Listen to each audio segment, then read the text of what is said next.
kembali hadir untuk memenuhi kebutuhan berita Anda.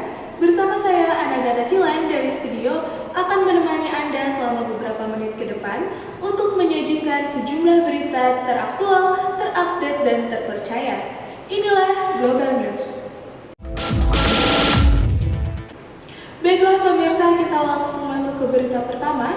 Telah terjadi kebakaran pada sebuah gedung minimarket yang terletak di Jalan Kiai Haji Abdullah Syafi'i, Kelurahan Kebon Baru, Tebet, Jakarta Selatan pada Senin 3 April 2023 pukul 5 dini hari tadi. Laporan tersebut diterima oleh petugas damkar dari warga sekitar yang telah melihat api di sebuah minimarket yang terletak di kawasan Tebet, Jakarta Selatan ini. Menurut pengakuan warga, setelah menerima laporan dari warga tersebut, petugas damkar daerah setempat langsung mendatangi titik api dengan mengerahkan 8 unit mobil pemadam kebakaran dan 2 unit mobil ambulans guna melakukan pemadaman api dan mengevakuasi warga yang terkena percikan api. Panik, sempat juga kalang kabut, kalau nggak sigap dari damkar, nggak tahu juga deh. Kebetulan juga kan di sini lingkupnya warga yang padat penduduk, terus juga rapat. Ada damkar juga datang ke situ, bilang alhamdulillah Pak ini cekap sigap, katanya dari warga juga. Kalau nggak bisa cekap sigap itu kita juga bakal repot. Diduga penyebab terjadinya kebakaran minimarket ini dikarenakan terjadi korsleting listrik pada kulkas minimarket.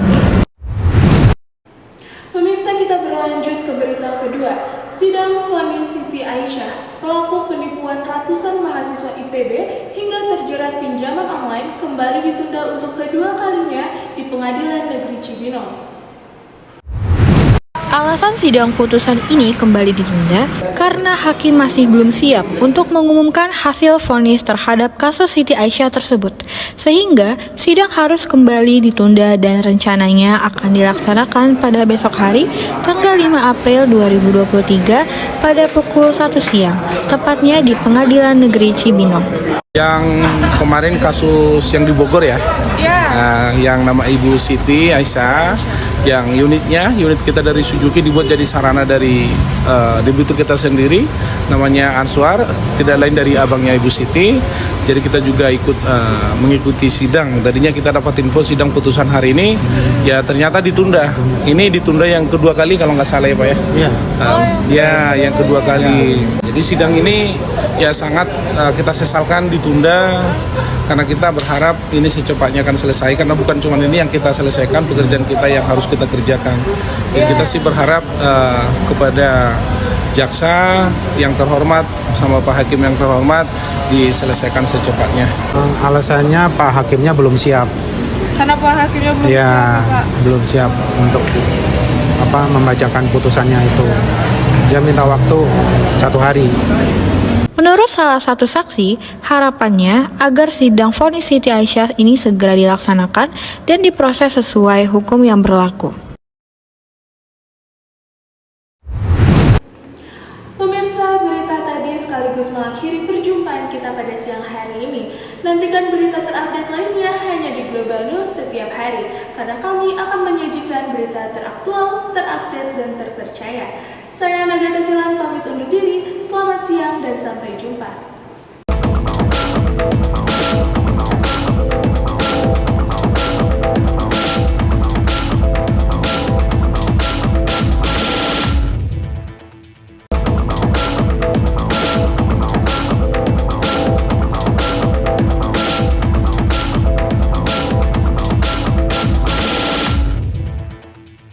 Selamat siang pemirsa. Global News kembali hadir untuk memenuhi kebutuhan berita Anda. Bersama saya, Rahel Putri dari studio, akan menemani aktivitas Anda dengan menyajikan berita teraktual, terupdate, dan terpercaya. Inilah Global News selengkapnya. Pemirsa, kita berlangsung pada berita pertama. Terjadi kebakaran pada Rumah Sakit Salak Bogor pada tanggal 7 April 2023. Kebakaran yang diduga terjadi akibat korsleting listrik tersebut membuat warga setempat gempar. Sejumlah pasukan gabungan dari Damkar, TNI, Polri diterjunkan langsung untuk membantu proses pemadaman api tersebut. Untuk mengetahui situasi lebih lanjut, kita akan hubungkan dari studio kepada reporter yang bernama Anagata Kilon. Untuk Anagata Kilon, boleh dipersilahkan? Baik, terima kasih Rachel di studio. Kembali lagi dengan saya Agatha Kilon. Saat ini saya sedang berada di depan Rumah Sakit Salak Kota Bogor. Di sini sedang terjadi kebakaran, tepatnya di ruang operasi dan ruang bersalin. Kebakaran di sini cukup besar dan telah datang beberapa unit mobil pemadam kebakaran. Dan saat ini sedang proses pemadaman api kebakaran. Rumah sakit Salak, betul dari rumah sakit Salak ke area rumah kan ya kurang lebih sekitar 8 kilo ya. Saya bisa kerja aja, saya masuk di radio dengan rekan-rekan.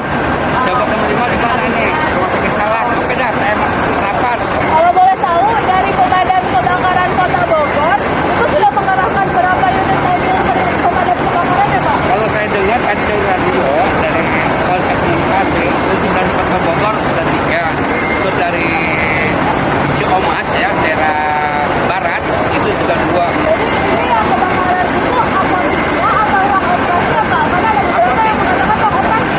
Apotik, ruang apotik. Kalau ruang operasi itu ada di belakang dari apotik. Sekitar sudah berapa lama ya Pak dari proses pemadaman ini? Ya untuk kalau mobil damkarnya banyak atau merapi dari mana-mana banyak hadir, nah itu bisa mungkin sekitar 10 menit lah dari api pertama kita itu. Karena kan kalau itu yang kita datang kan tidak satu aja langsung. Pemirsa, masih bersama saya Nagata Kilan dan saya masih di Rumah Sakit Salak Bogor. Di sini saya sudah bersama dengan Bapak Anjar Kurniawan sebagai security di area Salak ini. Oke, baik. Bapak boleh diceritakan tidak ya ini awal kronologis kebakarannya seperti apa?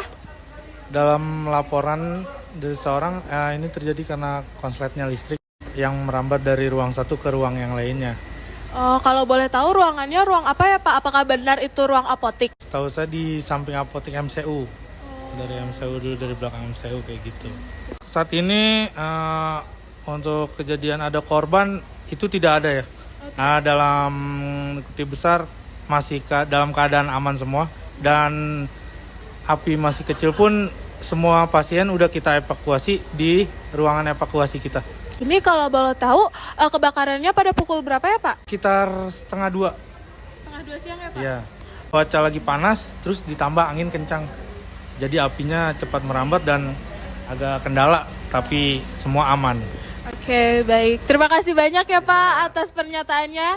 Baik pemirsa, sekian liputan dari saya. Saya kembalikan kepada Rachel yang berada di studio. Kami tim redaksi dari Global News, Rumah Sakit Salak, Kota Bogor melaporkan. Baik, terima kasih kepada Nagata Kilon atas informasinya. Pemirsa, menjelang bulan Ramadan tahun ini, pemerintah Kota Bogor kali ini mengadakan acara Balkot Ramadan Fest 2023 yang diselenggarakan pada tanggal 10 April sampai 14 April 2023. Puluhan tenda UMKM ikut memeriahkan acara ini dengan menjual bahan pokok, menjual makanan, dan juga menjual busana muslim untuk merayakan hari raya. Balkot Ramadan Fest 2023. Sama seperti namanya, acara ini digelar di Balai Kota Bogor. Area Balai Kota disulap menjadi bak kawasan pedagang kaki lima. Beragam bahan pokok bisa diperoleh di acara ini seperti beras, minyak goreng, dan beragam sayur mayur maupun buah-buahan juga dijual dengan harga terjangkau. Balkot Ramadan Festival juga dimeriahkan dengan adanya kegiatan lain seperti pameran lukisan, busana Ramadan, gerai layanan publik seperti kesehatan dan layanan SIM keliling hingga penukaran uang baru bagi nasabah Bank BJB. Wali Kota Bogor Bima Arya berharap dengan adanya ajang Balkot Ramadan Fest ini mampu menahan inflasi di Kota Bogor sekaligus penguatan ketahanan pangan.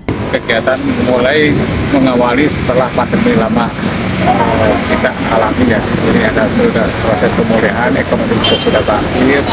Maka dari itu tentu besar di Balkot Ramadan Fest ini adalah event yang diharapkan dapat memberikan kontribusi kepada masyarakat, menyediakan pangan yang murah, kemudian juga di sini hadir para UMKM kuliner, ada fashion, dan lain-lain. Karena event ini tuh baru pertama kali diadakan ya, kasih di Balai Kota itu. Karena kalau puasa atau Ramadan itu adalah event paling menarik dan Bazar ini memberi manfaat banyak bagi kami UMKM Kota Bogor. Saya berharap ini event setiap tahunnya ya, karena bagi kami event ini sangat bagus.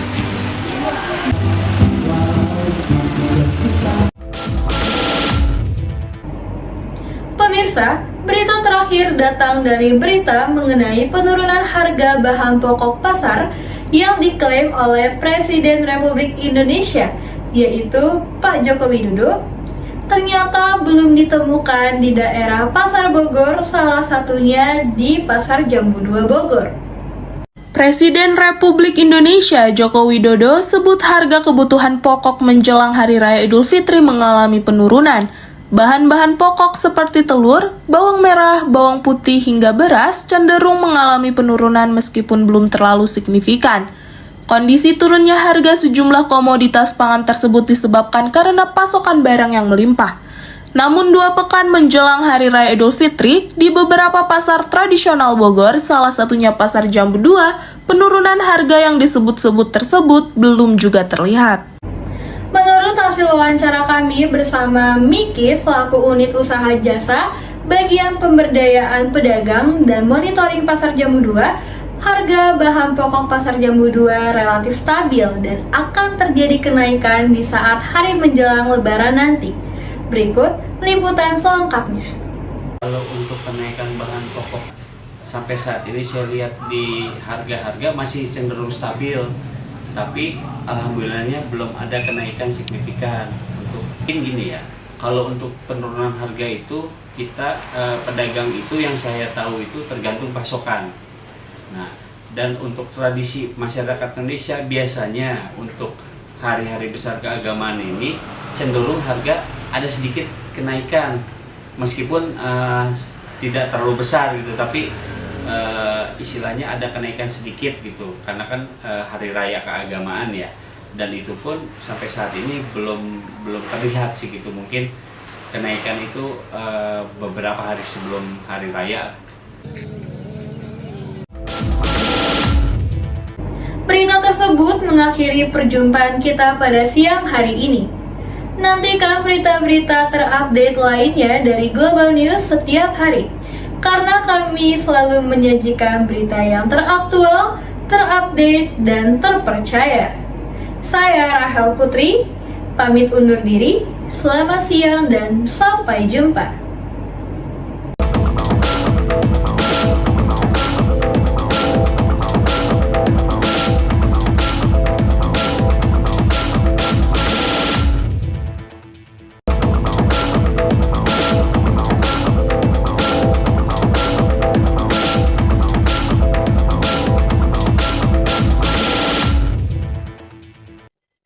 Halo pemirsa, selamat siang.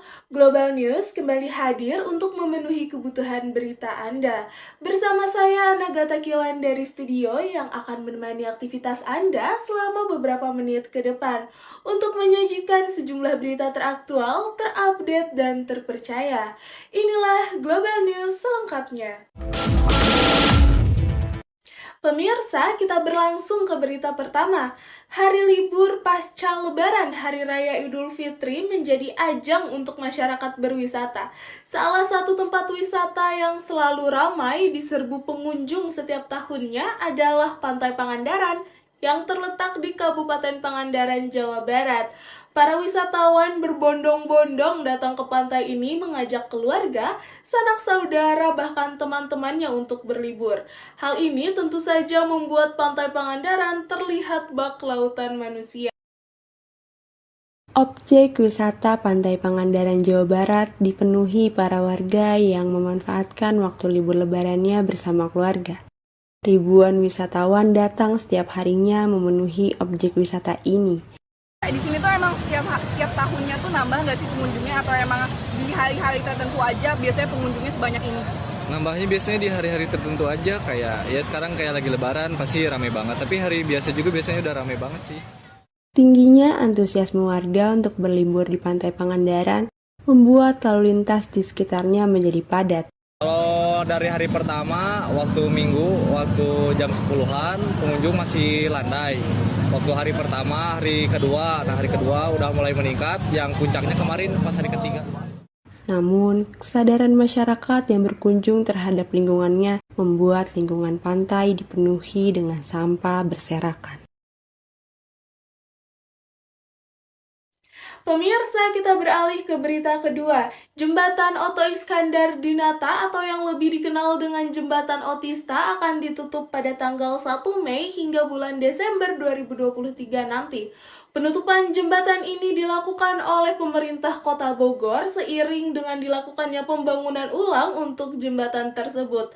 Namun hal ini berdampak kepada para pedagang kaki lima di sekitar jembatan Otista karena sebagian besar dari mereka belum mempunyai tempat untuk pindah lapak. Jembatan Otista Kota Bogor merupakan jalur utama menuju lokasi-lokasi penting di Kota Bogor, seperti akses menuju pintu utama Kaburaya Bogor, Jalan Surya Kencana, Balai Kota, hingga Istana Bogor. Namun, jalur itu akan ditutup pada hari Senin 1 Mei 2023 mulai pukul 9 malam. Penutupan dilakukan karena proyek revitalisasi Jembatan Otista yang dinilai sebagai salah satu titik kemacetan di Kota Bogor. Penutupan Jalan Otista Kota Bogor yang cukup lama ini juga menimbulkan sejumlah dampak, yakni terhadap para warga dan pedagang sekitar jalan tersebut, hingga angkutan umum yang akan mengalami perubahan rute. Makanya saya bingung, dari kemarin-kemarin juga saya berpikir gimana gitu caranya kalau misalkan ini jalan ditutup. Sementara saya jualan eceran aja, jalan yang terdampak di sini sudah benar-benar mau diresmikan itu ditutup maksudnya gitu kan. Sementara sampai sekarang saya belum ada relokasi tempat, bahkan ada tempat yang baru pun saya belum tahu nih, bingung nih mau jualan seperti di mana gitu kan. Pemirsa, berita terakhir datang dari Partai Buruh dan Organisasi Serikat Buruh Indonesia yang sedang menggelar aksinya untuk memperingati Hari Buruh atau May Day pada hari Senin tanggal 1 Mei 2023. Dalam aksi May Day, ribuan buruh turun ke jalan untuk menyuarakan aspirasinya terkait kesejahteraan pekerja. Baik pemirsa, saya sudah terhubung dengan rekan saya Rachel yang sedang berada di depan parkir Irti Monas, di mana para buruh sedang melakukan aksi May Day. Halo Rachel, bagaimana kondisi dan keadaan di sana? Baik, Anagata, sekarang kami sudah menempati area demonstrasi pada hari ini di Monas dan sudah terlihat di sini para demonstrasi sudah menyuarakan aspirasinya pada hari ini dan juga terlihat sungguh ramai namun kondusif. Namun ada beberapa halte yang ditutup karena demo pada hari ini seperti halte transportasi umum Jaklingko, Balai Kota, dan juga demonstrasi ini sudah berlangsung dari pukul 9 pagi dan akan berlanjut ke daerah Istora Mandiri yang diperkirakan akan berlangsung sampai pukul 5 sore pada hari ini. Dalam memperingati Hari Buruh Nasional pada tanggal 1 Mei 2023 lalu, ribuan para buruh menggelar aksi demo turun ke jalan. Aksi demo Hari Buruh ini dilakukan secara serempak di 38 provinsi di Indonesia, salah satunya di Provinsi DKI Jakarta. Aksi demo di DKI Jakarta tersebar di sejumlah titik. Yang pertama terletak di Gedung Istana Negara Jakarta Pusat, Gedung Mahkamah Konstitusi di Jalan Merdeka Barat, dan di Istora Senayan. Aksi demo buruh ini dimulai pada pukul 9.30 yang dimulai di Jalan Merdeka Barat dan berakhir hingga pukul 17.00 waktu Indonesia bagian Barat di Istora Senayan. Yang pertama memang untuk hari ini adalah momen Hari Buruh Nasional, yaitu tanggal 1 Mei itu sudah masuk agenda setiap tahun ya. Dan yang kedua adalah salah satunya kita menyuarakan terkait dengan Undang-Undang Cipta Kerja, khususnya klaster ketenagakerjaan ya. Yang mana di situ banyak pasal yang kami rasa semakin menyengsarakan pekerja. Terima kasih Pak sudah menyempatkan waktu untuk wawancara dengan kami. Jadi seperti itu saja, baik Anagata kembali ke studio. Pemirsa, berita tadi menjadi penutup perjumpaan kita pada siang hari ini. Nantikan berita-berita terupdate lainnya hanya di Global News setiap hari. Karena kami akan menyajikan berita-berita teraktual, terupdate, dan terpercaya. Saya Nagata Kilan pamit undur diri, selamat siang dan sampai jumpa.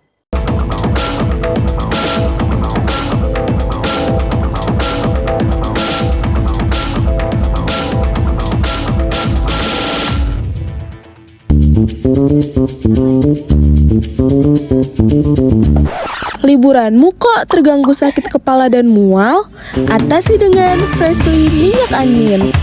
Dengan segarnya aroma apel, membuat liburanmu semakin fresh. Sensasi sejuknya alam hanya di Freshly minyak angin. Grab yours at Serambi Botani.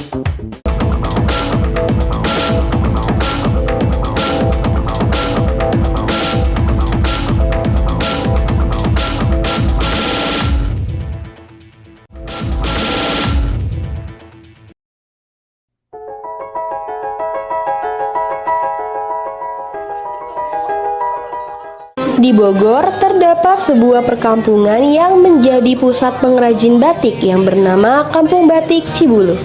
Sesuai namanya, Kampung Batik ini terletak di Jalan Neglasari Cibulu, Kecamatan Bogor Utara, Kota Bogor, Jawa Barat.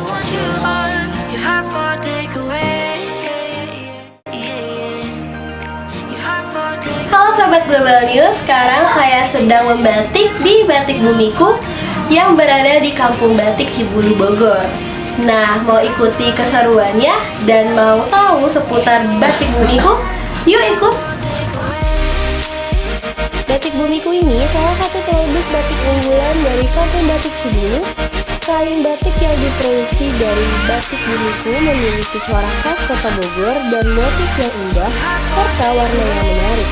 Karena hal itu, yang membuat kain batik dari Batik Bumiku pernah dipakai oleh pejabat yaitu Wakil Presiden Republik Indonesia. Sebenarnya dulu tuh kan batik di Bogor belum banyak. Saya tuh ingin banget belajar batik, tapi pikiran saya kalau belajar batik mesti jauh ke Taman Mini gitu kan.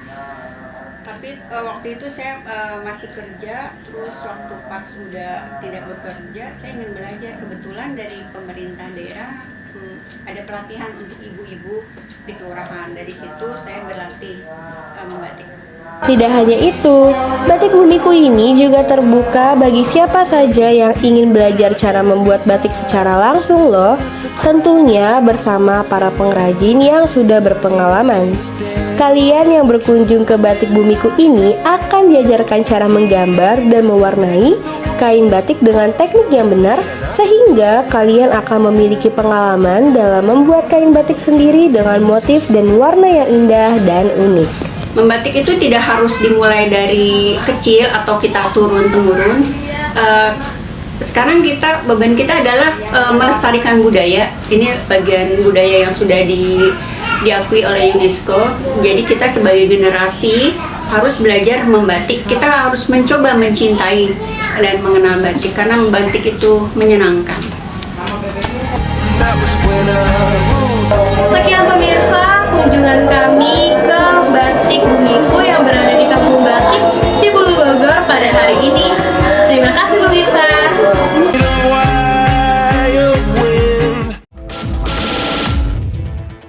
Walaupun sekarang lahan pertanian semakin berkurang, namun hal ini tidak mengurangi semangat masyarakat daerah Bogor yang ingin tetap bertani. Dengan lahan seadanya, kegiatan bertani tetap dapat dilaksanakan, seperti yang dilakukan oleh ibu-ibu warga perumahan Mutiara Bogor Raya, Katulampa. Halo pemirsa Global News, bersama saya Masya Dwi Aulia. Saat ini saya sedang berada di kelompok wanita tani Bekah MBR, Katulampa. Sejak awal tahun 2020, mereka merintis penerapan pertanian kota dengan wadah berupa kelompok wanita tani Bekah Mutiara Bogor Raya atau yang lebih akrab disapa dengan KWT. Oke, Ibu mungkin bisa dijelasin dulu nggak sih Bu, apa sih KWT itu? KWT itu kelompok wanita tani ya, yang mana anggotanya adalah perempuan-perempuan pastinya ya, dan tergabung di dalam kelompok tadi untuk melakukan aktivitas pertanian di lingkungan. Artinya di sini kita biasa menanam tanaman horti ya. Horti itu kan banyak ya Mbak ya, sayur horti gitu. Nah itu kurang lebihnya gitu. Oke, menarik Ibu ya. Di sini banyak juga beragamnya. 30 ibu-ibu warga perumahan MBR tersebut mencoba memberdayakan diri dengan kegiatan urban farming. Baik pemirsa Global News, saat ini saya sudah berada di depan greenhouse, tempat untuk menanam hidroponik. Ibu mungkin bisa dijelaskan untuk hidroponik di sini menanam tanaman apa aja sih? Oh, biasanya ini greenhouse ini ditanamin bawang merah. Nah, kebetulan ini kan sedang masa apa istilahnya sterilisasi ya, karena baru sebulan yang lalu panen kita. Jadi memang harus diistirahatkan dulu baru ditanam kembali. Tapi saat ini kita ada menanam sayuran kangkung juga ada di dalam ya, kangkung dan ada sayur sawi juga gitu. Oke, Ibu mungkin bisa diberikan gitu ya Bu penjelasan kepada mungkin para pemirsa di rumah yang ingin memulai untuk menanam hidroponik juga. Mungkin bisa dijelaskan caranya hidroponik. Oh, kalau untuk hidroponik memang sebetulnya perlu modul ya. Modul itu adalah nanti bisa dilihat ya, ini namanya modul ya. Itu cukup dengan biayanya juga lumayan ya sebetulnya. Kalau untuk di rumahan aja ya sangat mudah lah. Maksudnya kalau mereka bisa membuat sendiri modulnya itu lebih ekonomis gitu. Nah, untuk itu kan pasti ada beberapa proses tentang bagaimana pembibitan, penanaman, pemindahan bibit tadi, penanaman dan panennya berapa lama. Kalau hidroponik itu 21 hari sudah panen. Gitu. Meskipun dioperasikan oleh ibu-ibu perumahan setempat, namun jenis tanaman yang diproduksi beragam banget loh pemirsa, seperti cabai, terong, jahe, bawang, selada, kangkung, dan masih banyak lagi. Baik pemirsa Global News, itulah keseruan saya bersama Ibu Yati di kelompok wanita tani berkah MBR Katulampa. Nantikan keseruan selanjutnya. Dadah! Siapa yang tidak tahu dunia fantasi atau Dufan? Tempat wisata yang sudah berdiri sejak tahun 1985 ini terletak di Taman Impian Jaya Ancol, Jakarta Utara. Hai pemirsa Global News, kembali lagi bersama saya Nagata Kilan. Dan hari ini saya mau mengajak pemirsa sekalian buat seru-seruan bareng di salah satu tempat wisata paling ikonik di Jakarta. Ada yang bisa tebak? Iya bener banget, kayak yang di belakang saya ini. Hari ini kita bakal main di Dufan. So, come on, let's go. We falling apart, still we hold together. We pass the end, still we chase forever.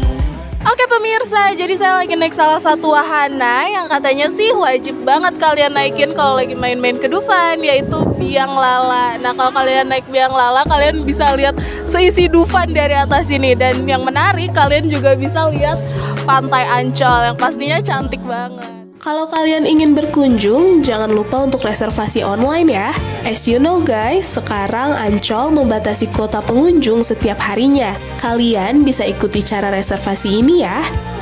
Dufan buka setiap hari dari pukul 10 pagi hingga pukul 6 sore. Dengan harga tiket Rp280.000 saja, pemirsa dapat menikmati bermacam wahana menarik. Yang wajib dinaikin sih ada simulator, Biang Lala, sama baling-baling, sama ice egg, itu paling wajib dinaikin. Nah pemirsa, saya lagi naik salah satu wahana yang ikonik banget nih di Dufan, namanya Carousel. Bagus banget nih kalau kita foto-foto di sini. Kalau pemirsa mau puas bermain, dapat datang di hari weekdays ya. Soalnya kalau weekend lebih banyak pengunjung yang datang. Oke pemirsa, dari tadi kita udah main banyak banget wahana yang ada di Dufan. Gimana nih? Kalian pastinya tertarik dong buat main ke sini. Jangan lupa buat saksikan terus Global News setiap hari, karena kami akan selalu menyajikan berita teraktual, terupdate dan terpercaya. Saya Nagata Kilan pamit undur diri. Bye bye.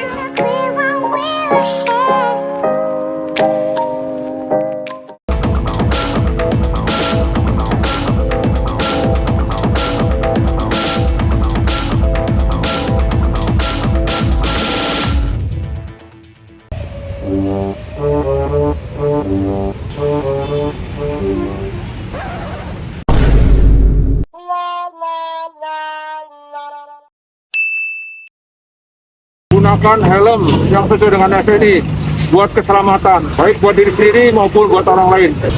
Ayo pakai helm buat keselamatan kita bersama.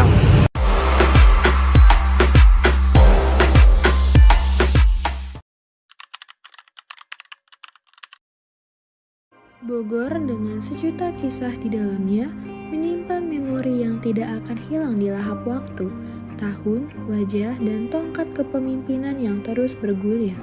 Memelihara warisan kebudayaan dengan sudut pandang yang menarik, bersama-sama kita menelisik salah satu saksi perjalanan si kota hujan. Inilah Paradigma, pulau di jantung Ciliwung.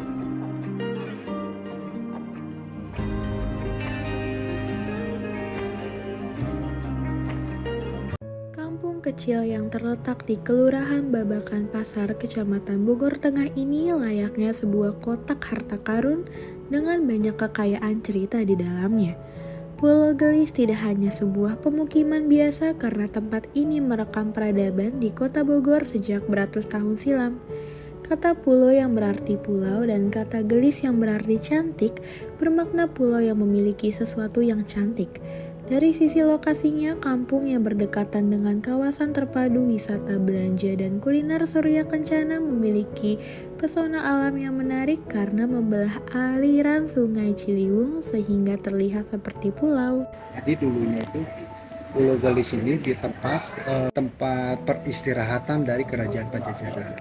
Asal-usul nama kampung Pulau Gelis muncul berdasarkan cerita yang berkembang di masyarakat. Pada masa kolonial Belanda, terjadi pemindahan penduduk di area Kebun Raya Bogor ke Pulau Gelis. Oleh karena adanya satu wanita yang cantik pada masa itu, disematkanlah kata gelis. Kata gelis di kampung ini juga digunakan untuk menggambarkan kondisi kampung dulu yang masih penuh pemohonan, airnya yang bening dan ikannya yang banyak. Namun saat ini kata gelis bergeser makna karena kehidupan masyarakat yang berasal dari berbagai macam suku dan agama yang harmonis. Di kampung ini juga terdapat salah satu vihara tertua di kota Bogor. Vihara yang dibangun sekitar abad 16 ini bernama Pankobyo. Vihara tersebut menjadi simbol persatuan di Pulau Gelis karena lokasinya yang berada di penduduk yang mayoritasnya memeluk agama Islam.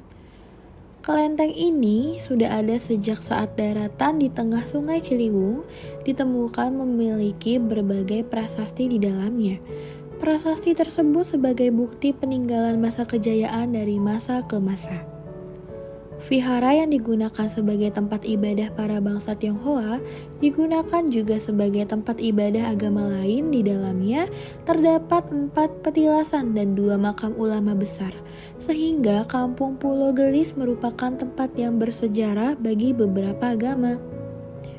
Vihara Mahabrahma Pankobyo merupakan tempat yang dipercaya untuk menyimpan banyak benda peninggalan sejarah. Buktinya di kelenteng ini terdapat satu harimau Himalaya yang diawetkan. Alkisah menceritakan harimau adalah hewan peliharaan para raja Pajajaran yang merupakan kerajaan di Bogor pada zaman dahulu. Identitas kota hujan selamanya melekat di kampung Pulau Gelis. Pankobyo juga telah mendapatkan sertifikasi cagar budaya dari Dinas Pariwisata pada tahun 2010. Semenjak saat itu, vihara berusia 3 abad ini menjadi ikon dari kampung Pulau Gelis.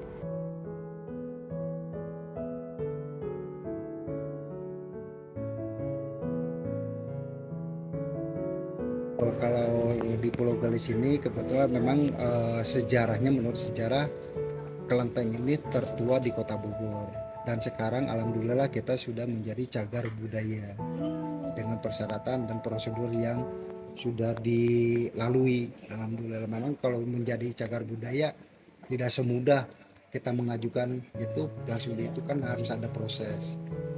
Banyak yang mengajukan sebagai cagar budaya tapi persyaratan itu tidak memenuhi. Memang kalau ini memang memenuhi persyaratan, jadilah menjadi cagar budaya. Itu waktu tahun 2012 menjadi cagar budaya. Pada tahun 2012. Kelenteng ini juga ada harimau yang diawetkan ya Pak. Nah, selain harimau itu apa aja sih Pak kayak peninggalan zaman dahulu yang ada di kampung Pulau Gelis ini?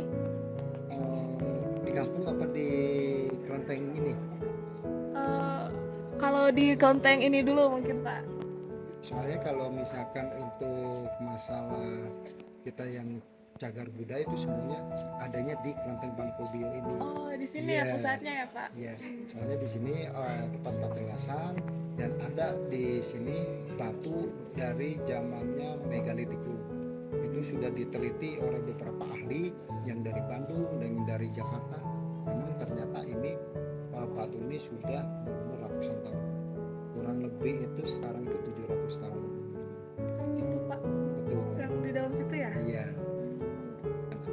Tadi kan ada harimau. Iya, Pak. Kalau gimana sih Pak ceritanya Pak? Kalau harimau memang kalau kerajaan Pajajaran itu terkenalnya dengan harimau. Dan harimau itu sebetulnya harimau itu adalah pengawalnya Prabu Siliwangi. Itu pengawal itu ada 3, yang putih, hitam, sama yang macan yang loreng. Kalau yang 2 itu memang dari zaman dulu memang sudah ada, mungkin sebelum saya lahir itu udah ada, sama yang kura-kura. Makanya itu sebagai cagar budaya ini dari dulu memang sudah ada. Mungkin kalau zaman sekarang nggak mungkin kita ngukir itu sampai seperti dari batu lagi. Kalau yang satu yang asli ini memang ini masih baru. Kalau ini yang masih baru itu didatangkan dari Himalaya. Dari Himalaya itu memang asli, itu harimau asli. Sudah diawetkan, dikirim ke sini. Itu surat-suratnya lengkap. Sertifikatnya apa itu? Datanya juga dikawal. Dengan adanya Kampung Pulau Gelis merupakan sarana wisata edukasi yang syarat akan budaya dan sejarah, pengembangan Kampung Wisata Pulau Gelis ini juga merupakan salah satu fokus pengembangan bagi perekonomian masyarakat. Tatanan masyarakat di kampung ini membangun sebuah paradigma di mana hukum hidup beriringan dengan toleransi umat manusia. Kampung ini memiliki wajah yang beragam dengan satu tali pemersatu, yaitu kebersamaan.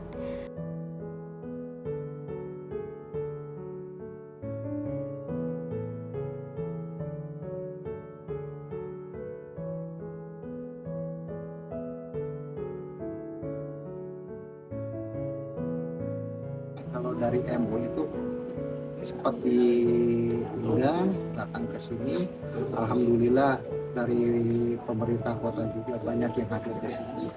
Makanya beliau itu sangat heran dan sangat takjub, kok di kelenteng, di tempat ibadah non muslim kok bisa mengatakan seperti ini. Inilah keunikan kami Pak. Makanya di sini saya sebagai ketua RT dan bekerja sama dengan pemerintah Kota Bogor, alhamdulillah 2 tahun 2019 kami menjadi kampung wisata. Itu tertujunya kepada religi. Jadi untuk mempercontohkan toleransi umat beragama dan keberagaman. Sejarah pada dasarnya pedoman bagi bangsa di era berikutnya. Maka dari itu perlu pelestarian terhadap peninggalannya. Siapa sangka pulau di tengah jantung Sungai Ciliwung nyatanya menggenggam rekaman perjalanan kota hujan, memberi paradigma dengan moral hidup yang berharga.